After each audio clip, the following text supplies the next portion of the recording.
Welcome back to Talk of the Town on 99.7, 1450 WHTC and WHTC.com. We welcome you back to Talk of the Town for this Friday, May 6th. I'm Gary Stevens. It is the first Friday of the month, which means in our segment here, we get an update on what's going on with the Community Foundation of the Holland, Zeeland area. And to help us do just that, we welcome in the president of the Community Foundation, Mike Goorhouse, on the other side of our Zoom connection. Mike, good morning and welcome back, sir. Good morning. Thanks for having me. Glad you are with us. If you have a question about the Community Foundation of the Holland, Zeeland area, Mike Goorhouse will be a good man to answer that question at 616-395-1450, 616-395-1450. Some big doings going on later this month involving the foundation. It's the annual luncheon. Mike, tell us all about it. Yeah, like many organizations, we are getting back to where we were pre-COVID. In the past, we've always had this spring annual luncheon, which is an opportunity for us to give an update to the community and our constituents and stakeholders about what the foundation's been up to. And we didn't have it in 2020, we didn't have it in 2021, but now we are back. So Thursday, May 26th at the Civic Center from 11 to 1, it's a luncheon. And we will be gathering again, and it's been fun to see that so many folks are more than ready.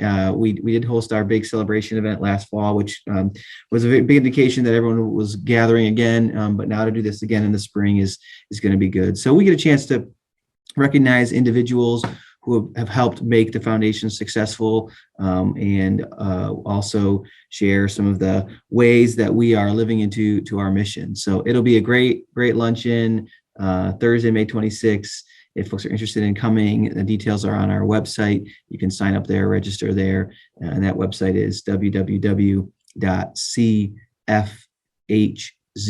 as in Community Foundation Holland Zeeland.org. And unlike other sometimes annual events, which are really fundraisers, and obviously all nonprofits and all charitable organizations do have to raise capital. The price is somewhat to a certain extent reasonable, because it's not, it'd be nice to get some money for the foundation, but it's more of a celebration than it is a fundraiser.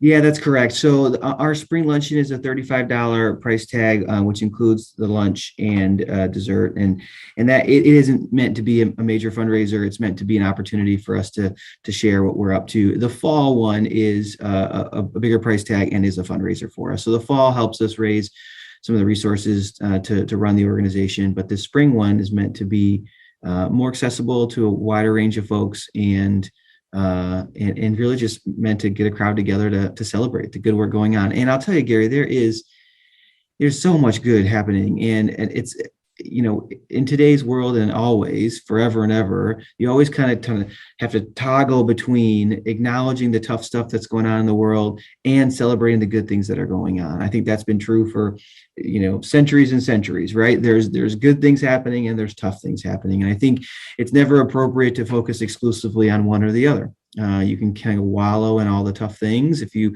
get lost there, but you can also, if you only talk about the good, you can miss that there are people struggling. And I think the foundation hopefully tries to walk that line well. And while this event will be very, very positive and uplifting, we also try to recognize that we're here because things aren't the way we'd like them to be. If everything was the way that we want them to be, then you wouldn't have the same need for nonprofit organizations and charitable entities. And so you kind of balance that line. And I think right now we feel that, there's organizations that, I'll take a moment to reflect on this. If you look at other communities across the country, not all communities had the same kind of stability or have not, the large number of nonprofits. The very, very vast majority of nonprofit organizations have made it to and through and are thriving after these last couple of years. And that's not true everywhere. And that's really a testament to the strength of those organizations and their leaders,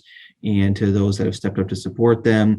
But we look around and we aren't kind of picking up the pieces like some are. Some are looking around and saying, geez, we lost this organization doing that work. Now what? Or that organization's no longer didn't make it through. Who's going to do that? And that's just not our case here, right? We have the blessing that we get to look around and say, wow, look at that organization. They did something new during the pandemic, and they decided to keep doing that because it really worked. Or this collaboration formed because out of a moment of need, you link arms with people, and oh, look, now we can keep that going. And so that's been fun. And we see that across a wide variety of organizations in town. And so kudos to all those that may be listening that are staff or volunteers, board members of nonprofit organizations. You all did a amazing job this last couple of years, and really fun to now see. All right, let's hopefully say that's behind us, and let's learn from it and grow from it, and now continue on in the future. And you're seeing a few more kind of capital campaigns. You're kind of folks getting back to some of the things that they were doing before, and that's exciting to see too. Over the past few months, the Community Foundation, Mike, has been busy working on a thriving community vision statement. It looks as if that hard work is starting to pay off. Tell us all about it.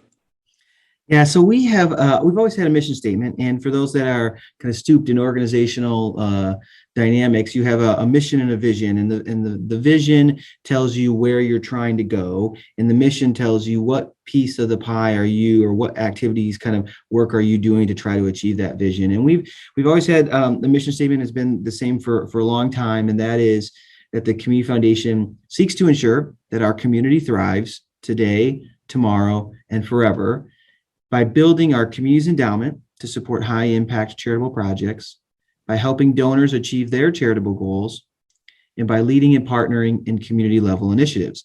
So that mission has been there, but to be honest, we haven't had that vision statement of, okay, so what is our vision for the future? And in particular, in our mission statement, we use this phrase that we seek to ensure that our community thrives. And so we set off to say, what would that look like? If that's what we seek, if we seek to ensure that our community thrives, what does a thriving community look like? And it was a wonderful journey, spending time with board and staff and community members to say, what does a thriving community look like? And so we landed on a statement, and as you can imagine, when you get to a statement, you start with 1,000 words, of all the description of things that would make up a thriving community, and you work your way to something that's at least somewhat concise. Now ours there's a few semicolons in ours, so it's not 5 words, but at least try to get it down. And so we're going to be actually rolling this out publicly at the annual luncheon I mentioned a few minutes ago. And so our thriving community vision statement is, we envision a fully thriving community where all who live or work in the Holland, Zeeland area equitably experience physical, mental, and emotional health and safety, financial stability, high quality education, access to opportunities to achieve their full potential, and a sense of belonging where they're respected, valued, connected, and have a voice in community decisions. Now we got about 8 phrases in there, so I'm going to unpack it a little bit. But the top line, the beginning of this is a fully thriving community is where everyone who lives in our community is experiencing these various things. And we use this phrase equitably experienced to mean that all should have access to it. There shouldn't be a difference based on any aspect of your identity, your race or age or gender. And then we name these things that we think make up for a thriving experience. The first is kind of health and safety, physical, mental, and emotional health and safety. Honestly, this is Maslow's hierarchy. If you don't have the baseline of physical and mental health and safety, it's tough to get to the next levels. And so we want that for our community. And honestly, our community does a pretty good job at this. If you look at other communities, there are other communities where the physical safety isn't as common as it is here. Now we still have challenges as well, but we're doing pretty good on this one. The second one there is financial stability. So you may be physically, mentally, and emotionally healthy and safe, but are you financially stable? Because we know that financial stability allows for lots of other thriving things, and financial instability leads to lots of non-thriving things. And so our vision would be that all are financially stable. And what that means for us is fairly simple. It means that each family individual has the resources to meet kind of the basic budget. You can have a home to live in, you can take care of your basic expenses, and hopefully, save a little bit for the future, right? This is kind of having the resources to be financially stable. The third one is high quality education. And we believe that Education is not just for the youngest in our world, but for all ages. But we, at the end of the day, believe that education and access to high quality education is a building block for the community, that if we don't have it, frankly, financial stability and other things are going to be hard too, but we wanted to call it out at a top level. Fourth one there is access to opportunities to achieve one's full potential.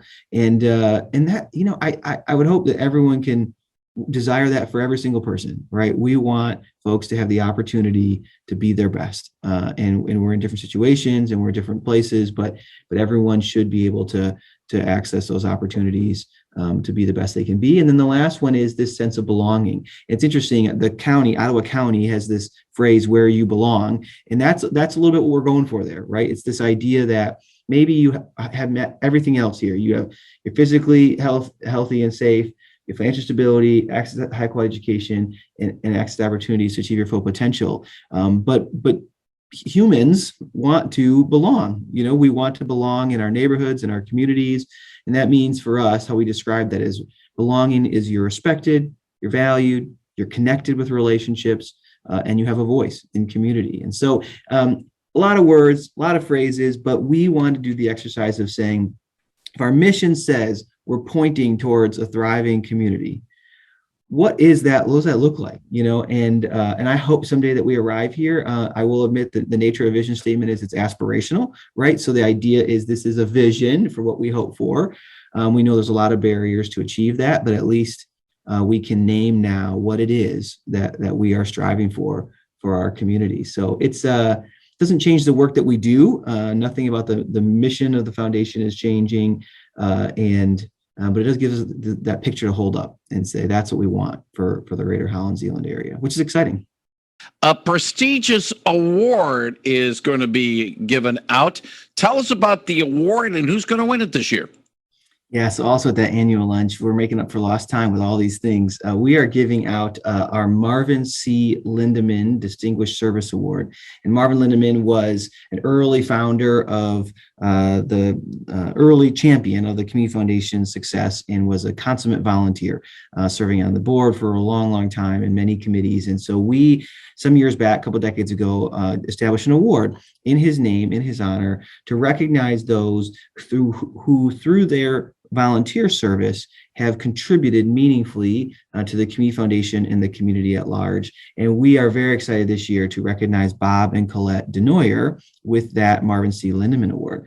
And Bob and Colette have been involved in many, many things in town, but I would say the crown jewel of their community service is the launching and establishment of the Holland Zeeland Promise Scholarship. And you've heard us likely talk about that before. It's an important program here at the Community Foundation where we walk alongside students to help them achieve their post-secondary success. And these are students who have been very successful in their high school years, but where finances are a big barrier to achieving college. And so they established this program back in 2010, and we're 12 years in, and it has been unbelievable. 94% of the students entering the program have graduated, and these are mainly folks who are first in their family to go to college, coming from very low income families. And the program has grown. So we have 46 students in the program right now, just added 12 new students this about a month ago.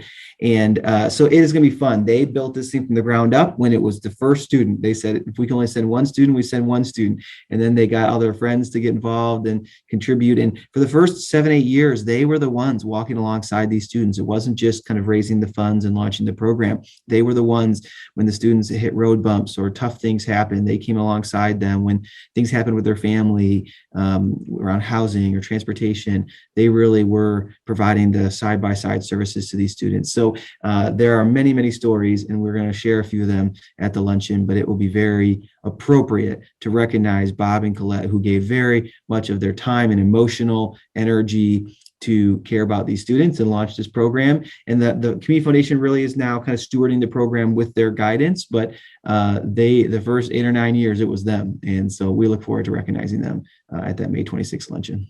Let's wrap things up, Mike, by sort of recapping what is coming up on May 26th. It's the annual luncheon. Tell us when, where, and how people can be a part of the luncheon in terms of attending and sort of seeing the foundation say thank you to a lot of people.